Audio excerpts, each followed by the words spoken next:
बिस्मिल्लाहिर्रहमानिर्रहीम। अस्सलाम वालेकुम। आज मैं आपके लिए ढाबा स्टाइल स्पाइसी आलू की रेसिपी लेकर आई हूँ। ज़बरदस्त रेसिपी है। रेसिपी पसंद आए सब्सक्राइब करें, बराबर में दिए गई बेल को क्लिक कीजिए ताकि हर नई रेसिपी आपके पास सबसे पहले आ जाए।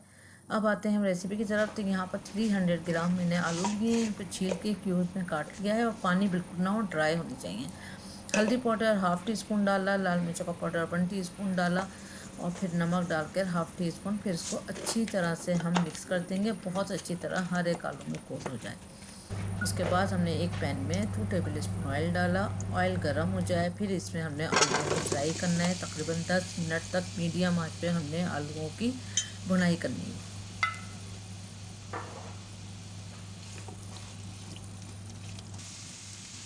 देखें आलू की शक्ल हो गई है चेंज। अब इसको हमने एक बाउल में ट्रांसफ़र कर देना है। उसके बाद 3 टेबल स्पून हमने ऑयल डाला। ऑयल गर्म हो गया फिर हमने इसमें जीरा डाला 1 टेबल स्पून। अच्छी तरह इसकी भुनाई करी। फिर उसके बाद इसमें बारीक कटी प्याज, चॉप हुई प्याज 2 मीडियम साइज़ की डाली। फिर इसको अच्छी तरह से मिक्स करा। फिर इसमें हरी मिर्च डाल दी हमने 2 अदद काट के। फिर इसको हमने तकरीबन प्याज के गोल्डन होने तक कुक किया। ऑयल सेपरेट हो चुका है, प्याज अच्छी तरह पक चुकी है। अब इसमें हमने लहसुन अदरक का पेस्ट डाला 1 टेबल स्पून। लहसुन अदरक का पेस्ट डाल के भी हमने 1 से 2 मिनट इसको फ्राई करा है ताकि इसकी रॉ स्मेल ख़त्म हो जाए। फिर इसके अंदर हमने मसाले डाले, लाल मिर्च का पाउडर 1 टीस्पून, हल्दी पाउडर 1 टीस्पून, धनिया पाउडर 1 टेबल स्पून, भुना हुआ धनिया पाउडर है, और भुना हुआ जीरा पाउडर 1 टीस्पून, नमक 1 टीस्पून।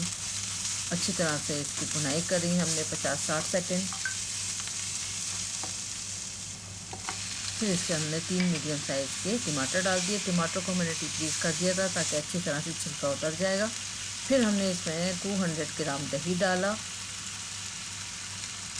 दही डालने के बाद अच्छी तरह मिक्स करा। मिक्स करने के बाद ढक के हमने टमाटर के गल जाने तक और मसाला भुन जाने तक इसको हमने ढक के कुक करना है 5 से 7 मिनट तक।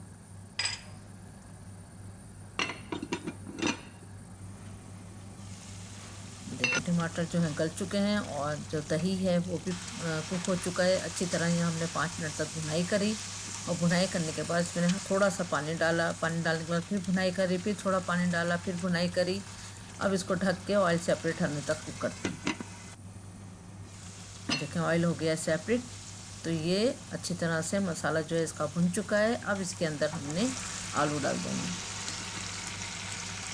आलू डालने के बाद हमने 2 गिलास इसमें पानी ऐड कर देना है।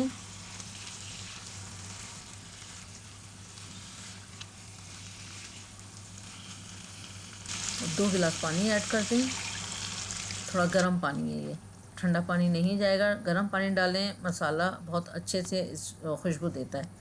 अच्छी तरह इसको कर दें मिक्स। बहुत अच्छी तरह मिक्स करने के बाद इसको ढक के आलूओं के गल जाने तक कुक करते हैं। 7 मिनट तक हमने इसको कुक किया। आलू जो हैं सॉफ्ट हो चुके हैं, शक्ल से ही पता चल जाता है। फिर इसमें हमने ड्राई कसूरी मेथी डाली, गरम मसाला डाला, गरम मसाले का पाउडर 1 टेबल स्पून, बारीक कटा हरा धनिया डाला। बस डिश तैयार है। उम्मीद करती हूँ आज की रेसिपी आपको पसंद आई होगी। Thank you for watching. दुआ में याद रखें, अपना ख्याल रखें। अल्लाह हाफिज़।